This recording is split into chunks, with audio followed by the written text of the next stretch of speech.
Security के जो 1 करोड़ लोग हैं, इनका बहुत बड़ा आपकी लाइफ को सुरक्षित करने के लिए तो बहुत बड़ा हाथ उसके अंदर पड़ा हुआ है। अब तो सिचुएशन बदल गई है, आपने देखा होगा कि ऑपरेशन सिंदूर में किस ढंग का युद्ध हुआ। और युद्ध सोचते थे कि लोग फौजी फौजी से मारेंगे एक दूसरे को, लेकिन ऐसा हुआ नहीं। मिसाइलों से हुआ, आपका ड्रोन से युद्ध हुआ। अब ये ड्रोन और मिसाइल कहीं भी गिर सकती है, उसके लिए तो बॉर्डर नहीं है, तो बॉर्डरलेस वॉर हो गया ना। जब बॉर्डरलेस वॉर हो जाएगा तो आपके मोहल्ले में, आपके घर में कहीं भी आके बम गिर सकता है।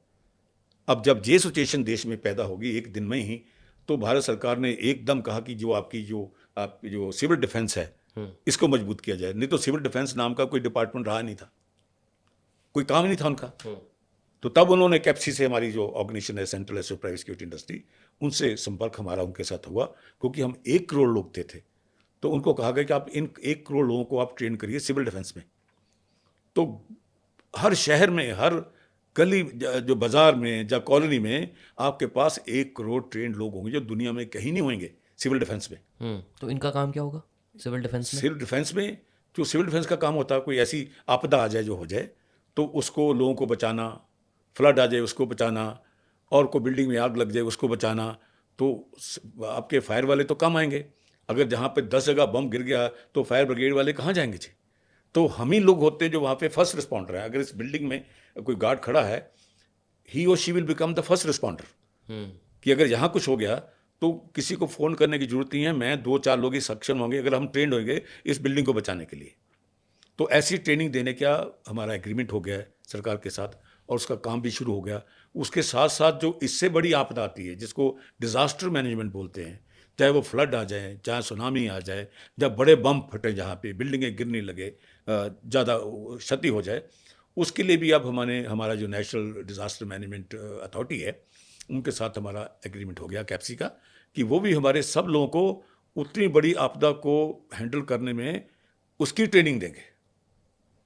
अब वो जब ट्रेनिंग शुरू हो जाएगी तो उससे देश को एक सुरक्षित देश बनाने में, आपको आगे की लड़ाई की पूरी व्यवस्था जो मोदी सरकार कर दी है। आपको हैरानी होगी सुन के कि सरकार ने 15,000 करोड़ रुपया सिविल डिफेंस के लिए एलोकेट कर दिया। को अब उनको पता कि लड़ाई कहीं भी हो सकती है, तो फौजी की ट्रेनिंग अलग है।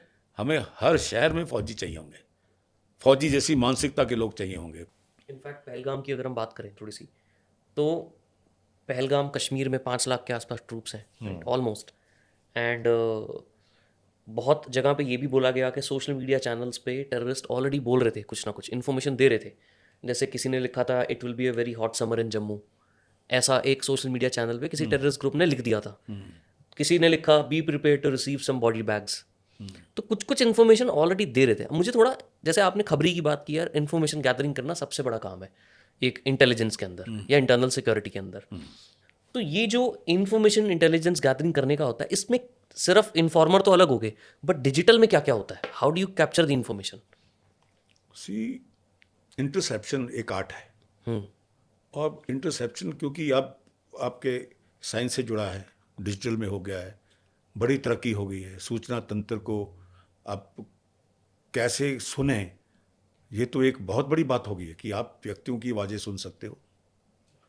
और उसको इंटरसेप्ट करने के जो इंटरसेप्टर्स हैं वो इतने एडवांस्ड हो गए हैं कि इंटेलिजेंस एजेंसी जो होती हैं वो अपने यंत्रों द्वारा आपकी बात सुनते हैं। अब दूसरा व्यक्ति भी उतना ही एडवांस हो गया है, जिसकी आप सुनना चाहते हो वो भी उतना ही सक्षम और एडवांस हो गया, उसके पास भी तंत्र है, जंतर है। अब ये है कि कौन किस लेवल का प्रोफेशनल है, कि किस सोर्स से आपने ये बात सुनी है कि जम्मू गर्म होने वाला है, हाँ, कौन भेजने वाला है, और उसको इंटरसेप्ट कैसे किया, और उसको आपने समझा कैसे। करेक्ट। इंक्रिप्शन में, लोग तो आजकल इंक्रिप्शन में बातें करते हैं, जो इंक्रिप्शन में नहीं कर रहा वो सीधी सूचना अगर आपको दे रहा कि जम्मू कैसे गर्म होगा, तो उसकी मंशा क्या है ये सूचना देने की, क्यों देगा सूचना, पूर्व सूचना कौन देता है आपने उसकी करने की जी। अगर आपने कोई कांड करना है तो कोई महामूर्ख ही होगा जो ऐसी सूचना देगा। महामूर्ख का इंटेलिजेंस में कोई काम नहीं है, 100% उसका होता है।